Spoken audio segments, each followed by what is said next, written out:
Station 1, Colbert Heights Rescue. Need you to respond with evac in the county to the area of Woodmont Drive and County Farm Road. Woodmont Drive and County Farm Road, MVC versus a pedestrian. Going to be a child that was run over. ETA on Keller, and you can probably go ahead and cancel their evac. What you just heard there was scanner traffic from yesterday's accident that claimed the life of a 12-year-old girl. It's where we start. I'm Kenesha Dees. This tragic incident happened around 3:45 p.m. yesterday near the intersection of Woodmont Drive and County Farm Road. The Colbert County Sheriff's Office confirmed the 12-year-old student died after being hit by a passing vehicle. Fox 54's Logan Alexandra Russell has the latest on the ongoing investigation. The Colbert Heights community is in mourning tonight after a tragedy no parent ever wants to imagine. A 12-year-old girl died Monday after being struck by a vehicle after getting off the bus near Woodmont Drive and County Farm Road. Colbert County Schools Superintendent Nathan Fuller tells Fox 54 the school bus had already departed before the accident occurred. Aaliyah is now leading the investigation. A spokesperson for the agency tells me the case is still active and no new information is available at this time. Fuller says this is a difficult time for the family and for the Colbert Heights community. He says it's hard to find a light in these circumstances, but if he had to identify one, he says it would be community. If there is a light in this, it is the outpouring of love and support that you know, people are reaching out and praying for the school, praying for the family, and I think that's felt.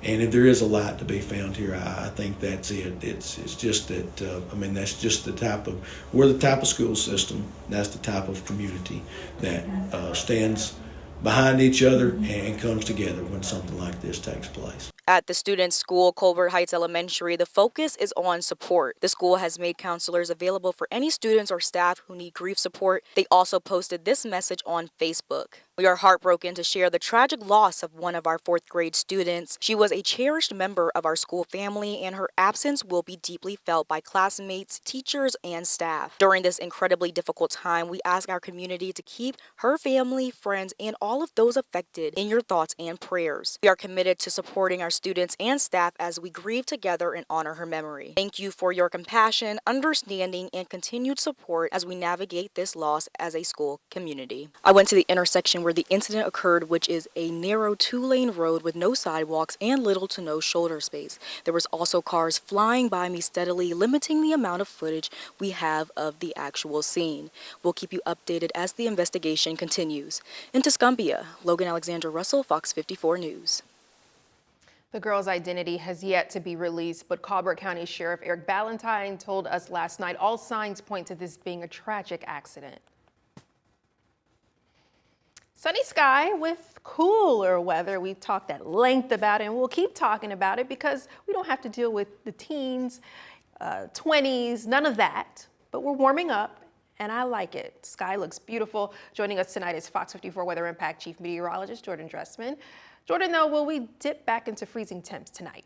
We're going to get really close to freezing tonight, but you're right. I like the fact that we're not talking about the teens and 20s anymore. We've seen a little bit of cloud cover move in over the last couple of hours, and because of that cloud cover, we're not going to talk about the teens and 20s as we head into the overnight. And like I just kind of hinted, we're going to get close to freezing, but I think that's about all the worst we're going to do is getting close to freezing. Cloud cover, especially across northwest Alabama this evening. Lauderdale, Colbert, Franklin County continuing to push its way to the east, getting really close to the I-65 corridor, and that cloud cover is going to continue to build to the east over the next few hours. Where that cloud cover has become a little more abundant, temperatures may be just a couple of degrees warmer compared to everywhere else. 45 in Florence, 46 right now in Russellville, sitting at 43 in Scottsboro, 46 in Albertville, 45 right now in Arab, and a pair of 44s for both Pulaski and Fayetteville up in southern Middle Tennessee. 39 at 8, 39 at 9, 38 degrees by the time we get to 10 p.m. See, temperatures not really falling off all that quickly this evening thanks to the gradual increase in cloud cover. Like I said, getting close to freezing, but that's about it. Otherwise, temperatures hang out in the mid-30s. We continue to see warmer air build as we head into your Wednesday and your Thursday. We'll talk about it in just a couple of minutes. The Madison County Coroner's Office has identified the construction worker who died following a trench collapse in Huntsville yesterday. 45-year-old Enrique Chubcao became trapped when a drainage ditch collapsed around 2:45 yesterday afternoon at a construction site near Old Jim Williams Road and Martin Road. Huntsville Fire and Rescue and HIMSI worked to rescue him, but he didn't survive. The collapse happened during the early phases of building a new neighborhood. Law enforcement is investigating. Officials from Decatur City Schools say an incident involving road rage occurred near Julian Harris Elementary, prompting a secure perimeter with controlled release this afternoon. Officials say an individual saw a car near the car line at the school and threatened to shoot at it. Decatur City Schools says police are continuing to investigate that incident and will share any updates as it becomes available. A truck driver accused of causing a deadly crash spree on I-65 back in May will be arraigned tomorrow morning in Limestone County. 31-year-old John McAdams here is charged with murder in the death of 22-year-old William Hardrick, a football player at Austin Peay State University. McAdams is also facing charges for trafficking synthetic drugs, DUI, and leaving the scene of multiple accidents. His arraignment is set for 9 a.m. A traffic stop in Morgan County turned into a chase and a fire this morning. Deputies say they attempted to pull over a driver who ran a stop sign near Norris Mill Road, but the vehicle left the road and rolled over. You can see the wreckage here. That driver ran from the scene as the SUV caught fire, authorities say. Deputies caught the suspect and put out the flames with fire extinguishers. The driver was taken for medical treatment. Officials say charges are pending. The Huntsville community will come together tomorrow to honor a fallen hero. The Huntsville South Civic Association hosting a memorial dedication for Officer Eric Freeman, who was killed in the line of duty. The ceremony is at 2 p.m. tomorrow at Officer Freeman's Memorial on Bailey Cove Road near Weatherly Road. Huntsville Police Command officers and community members will be there to honor his service and sacrifice. Huntsville city leaders are hitting pause on a vote for the new $90 million budget. The item was pulled from tonight's agenda following a citizen complaint regarding the Alabama Open Meetings Act. Mayor Ron Tyler tells us the delay ensures transparency and compliance. The proposal itself balances revenues and expenses, boosting police and fire budgets significantly and allocating $2.5 million for paving. The budget vote will be rescheduled once a new finance meeting is held with proper notice. One thing that is on the agenda is a final vote to reset the timeline for construction of a Reverb by Hard Rock Hotel. Though the council voted 5-0 2 weeks ago to push back key dates associated with the project, one member abstained, so a second vote is required. The expected approval of the change tonight means the new hotel won't likely open until early 2029, a delay from the original mid-2028 target date. The Reverb Hotel will replace a long vacant Days Inn here, located in the heart of the city. If you need help putting food on the table, the Food Bank of North Alabama and One Gin Away are teaming up to help. They're giving away free groceries tomorrow in DeKalb County. It's a drive-through distribution from 11 a.m. to 1 p.m. at the DeKalb County VFW Fairgrounds in Fort Payne. No ID or proof of ID is required. Everyone is welcome while supplies last. Don't get too rowdy on your next night out. North Huntsville nightlife, including restaurants, bars, and clubs, are working together on North Huntsville Connect, a brand new group aimed at protecting their establishments. They're starting by implementing a new device at 18 businesses in North Huntsville. If you get banned from one spot for causing a disturbance, it tells all the other locations too. Business owners say it's a huge boost to keeping people safe. We have devices that allow us to scan your ID when you come through the door. Once we scan your ID, we can tell who's been in the building.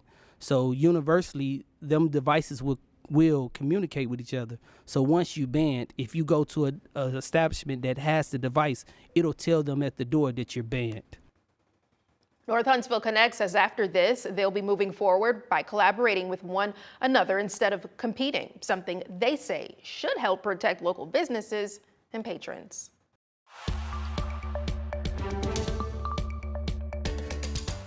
About 130,000 Alabamians could lose health care coverage or pay much higher premiums starting in January after Congress failed to extend tax credits for Affordable Care Act plans. Nearly all of Alabama's ACA enrollees qualify for those tax credits, and without them, some could see their monthly premiums jump from $0 to nearly $2,000. $1,000. Advocates say a one-year extension is the only immediate solution, but there's still time for Congress to act before the end of the year.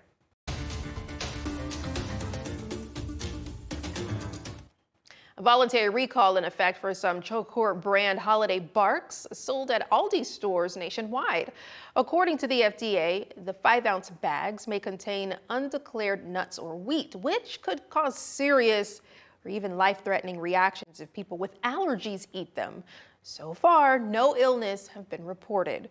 Consumers are urged to throw the product away or return it to the store for a refund. I always want them to understand that they can do anything that they set their minds to. Teacher passionate about her first graders. We get to meet this week's Fox 54 top teacher next. And the Huntsville nonprofit celebrates a major milestone on how it's been helping the community for nearly a decade. Learn who and how it helps up next.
Now, Fox 54's Top Teacher, sponsored by Calhoun Community College. This teacher we're about to meet just bubbles with joy. She wants to make sure her littles are ready for the world. I'm excited to introduce this week's Fox 54's top teacher, Taylor Johnson from Walnut Grove School in Newmarket. Welcome to Taylor Johnson's class. Well, I'm still a newbie. This is my 4th year teaching, so I'm still new, but I love it every day. Johnson teaches first grade students at Walnut Grove School that's been around for 105 years. It's amazing because the community is so helpful. The parents are very familiar to who you are and to the building, and they're excited to come in and bring their kids each year to continue the traditions that we've had for so many years. Johnson says her love for helping kids read goes back to when she once struggled how to read. As a child, I struggled with reading and math, and it was hard for me to learn and develop different skills, and I wanted to make sure that I could teach kids that struggled how to read and do math. When I was in first grade, I was diagnosed with dyslexia, and so when I got a teaching job, I always wanted to be in first grade because that's where we build the foundational skills for reading. Principal Anthony Davison says Johnson brings joy to the four corners of her classroom. Her students are always excited about coming into her classroom. I never have to worry about walking in. I can send anybody into her classroom and know that that teaching and learning is going to be taking place. And Johnson hopes her students leave with more than just building academics. Well, I always tell them to never forget me, that they always need to come back and give me a hug every single day, and people still do that. But I always want them to understand that they can do anything that they set their minds to, that anything that they want to do in this world is possible because they can do hard things, and I always want to grow them academically and socially. Congratulations, Mrs. Johnson. Check out the moment she was surprised as the Fox 54 top teacher right here on Fox 54 Plus, also nominated teacher on fox54.com. The most busiest time of year for mailing packages met with a shortage for the folks who sort them. Fox 54's Gil Paguayo explains how it impacts us here in the Tennessee Valley. And Jordan, what's going on with weather? Yeah, we're going to begin to lose that clear sky as we head into the later part of the evening. We are still beginning to see some cloud cover build into the area, but is it going to be quiet as we head into the overnight? We'll talk about that in just a minute.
The holiday season brings with it all kinds of delays, from mail deliveries to flights and transportation. The U.S. Postal Service is no different, now facing staffing shortages, delayed deliveries, and growing public frustration. Here in North Alabama, a growing population means more packages to sort. We gave you an inside look just weeks ago at the post office in Owens Cross Roads, with packages piling up outside. Fox 54's Gil Paguayo shows us the extent of the problem. How long is it taking your packages to get shipped? How about the amount of stops they make along the way? According to local leaders and residents, mail delivery is becoming a problem with increasing package volumes and short staffing at post office locations. Some people online say their mail delivery is unorganized, sending packages all over the state with several detours along the way. And the comments sharing similar experiences with the Postal Service, saying deliveries sometimes travel for a month before making it to their destination. One resident said her mail went to Trinity where she lived, got rerouted to Bessemer, then to Huntsville and back again. Another saying her package went from Decatur to Montgomery before being shipped back. Representative Dale Strong made a post on X to talk about the issues on Friday. He said in part, "My office has been informed that USPS will be surging additional staff to the highest volume post offices in North Alabama to alleviate backlog during the holiday season." He adds that he's been collecting hundreds of comments to bring these concerns directly to the Postal Service. We've got the facts that back up the details that the people that I represent in the 5th District are having issues with the Postal Service. So we'll move forward from there, and they've told us that they're going to address it. I'm going to take them for their word, but if it doesn't happen, we'll go further from there. With the arrival of new staff, there should be some relief coming for local postal workers during the peak holiday shipping season. In Huntsville, I'm Caleb Aguayo, Fox 54 News. Strong says those new workers should arrive sometime this month to locations around the Tennessee Valley, but it's up to the Postal Service to allocate the employees. Now, the Tennessee Valley's certified most accurate forecast from the Fox 54 Weather Impact Team. A very, very pretty blue we see there out in Huntsville. I want to say that's by the accessway to North Memorial Parkway. Kind of looks like it. Yeah. Yeah. It was a beautiful day, though, nonetheless. Regardless of where the video was taken, it was a beautiful day. Did you enjoy it? Oh, you know what? I did step outside for a few moments. Okay. So yes, I can answer the question and say yes, I did enjoy it. And did the heat like finally kick off in your house for even a brief period of time? I will say the gaps between when it turns on and off, it's been extended. Okay, Yes. that's a win. Yes, it's not constantly on like we discussed yesterday. Yeah, I will 100% agree. Mine finally kicked off. Now you're right, it did kick back on, but it did finally kick off for at least a brief period of time as temperatures climbed into the mid-50s this afternoon. Now, over the next couple of days, we're going to begin to see some changes develop across the Tennessee Valley. We had that really pretty blue sky through the course of the afternoon. Now, we're already beginning to see some cloud cover build into the area. We'll talk about that in just a second, but that cloud cover is eventually going to lead to a little bit of rain. We could get a couple of isolated showers across the Tennessee Valley on Wednesday. There's a better opportunity for rain as we head into your Thursday, maybe even a couple of thunderstorms as we head into Thursday afternoon and Thursday evening. That rain is going to be associated with a cold front. Now, that cold front is going to bring a temporary halt to the slightly warmer air we saw this afternoon. It's going to bring some cooler air back into the Tennessee Valley on Friday. But the final shopping weekend before Christmas is going to bring a return of some warmer air. As a matter of fact, it's going to be warmer this weekend than what we saw today. So it gives us something to look forward to. Like I said, an increase in cloud cover over the last couple of hours, primarily focused west of the I-65 corridor, east of the I-65 corridor, beginning to see some light clouds develop across Madison County, but otherwise Jackson, DeKalb, and Marshall counties still talking about a relatively clear sky. That's only going to last for the next couple of hours.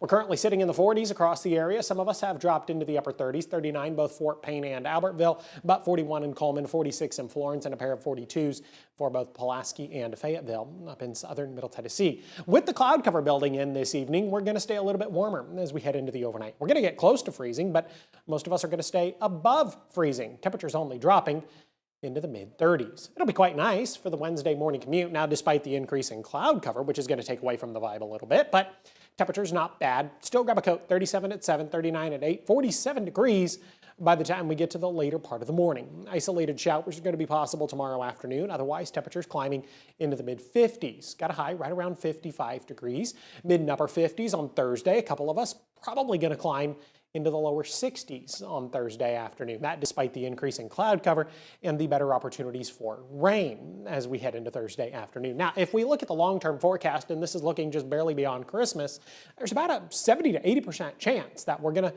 talk about above average temperatures. Maybe that gives us something to look forward to. There's the small opportunity for rain on Wednesday. Best chance is going to come on Thursday. Rain is all but a guarantee. Dry Friday, Saturday, isolated showers going to be possible Sunday, Monday, and Tuesday of next week. Isolated showers as we head into the lunch hour on Wednesday. Now, a good number of us are going to be dry, but understand that a little bit of rain is going to be in the forecast. This could carry us as we head into the later part of the afternoon, early into the evening, but again, most of us are going to be dry. If you get any rain, it's not going to stick around too terribly long. Then as we head into the earliest hours of your Thursday morning, we're tracking the cold front back off to the northwest. That cold front's going to drop into the Tennessee Valley through Thursday afternoon and Thursday evening, and we're going to see better chances for some scattered showers and thunderstorms. Have a good look at the next 7 days. 55 on Wednesday, 60 degrees on Thursday, colder on Friday. We're going to start the day in the lower 30s. We're going to end the day in the mid 40s, but with plenty of sunshine. That'll be quite nice. Plenty of sunshine on Saturday. Saturday definitely going to be the winner here this weekend, 59 degrees. Warmer on Sunday, but an opportunity for a little bit of rain. We maintain the 60s Monday and Tuesday of next week. Thank you, Jordan. The Community Foundation of Greater Huntsville hit a major milestone today, distributing more than $100 million in grants to nonprofits since 2008. Nearly 80% of those grants stayed right here in North Alabama, supporting causes in Madison, Limestone, Jackson, Marshall, and Morgan counties. Foundation leaders say the milestone shows what's possible when the community comes together with a shared belief in the region's future. Happening now, the Shoals Holiday Concert returns to Alabama Music Hall of Fame. The lineup features Grammy-nominated artists Mark Narmore and Bobby Tomberlin, plus Tess Frizzell, granddaughter of country star Dottie West. Doors opened at 6 and performances start at 6:30. The concert, hosted by Colbert County Tourism and the Alabama Music Hall of Fame. For information on tickets and performances, go to FOX54.com. Mo, what's going on with sports? Well, 4 guys who helped Mars Hill win back-to-back state championships were honored today in a special ceremony. We'll take you to the shows for that special ceremony next in sports.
Fox 54 Sports is sponsored by Alpha Insurance.